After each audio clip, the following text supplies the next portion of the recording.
Good afternoon, good evening, whatever it is, wherever you are. This is John Paul Ryan. I'm coming to you from Tokyo, Japan. Today, I want to say just, a few words on Chuck Wendig, and I'll be the first to admit I don't have a lot to say on him personally, but I think it's a very important event because there's a group of people out there. Some of them did like The Last Jedi, some of them don't. Some of them like to ignore the political things, but the problem is that it's hard to ignore the political things when people like Chuck Wendig are literally attacking fans. I mean, what he did is he called fans a whole bunch of really condescending and nasty names. So, if I stopped being a fan of the Marvel Star Wars series because of that, you really can't say to me, just ignore the political stuff, Come on, it doesn't matter what Chuck says.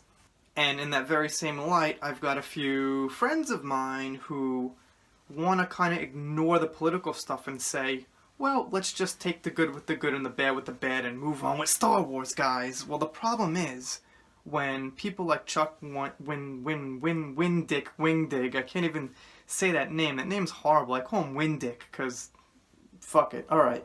Anyway, what I was going to say is, when we have J.J. Abrams and Rian Johnson and Brie Larson and even Sandra Bullock to an extent making sexist statements or attacking fans and making claims about why we don't like the movies because we're sexist, how can you move on with loving the franchise and ignore the political stuff when these people who are making the movies are attacking the fans? Just doesn't make sense. I mean, if they were at least making good movies on top of that, you'd say, hey, the movies are damn good. These people, a little bit out of their minds, but at least the movies are damn good and satisfying, but they're not.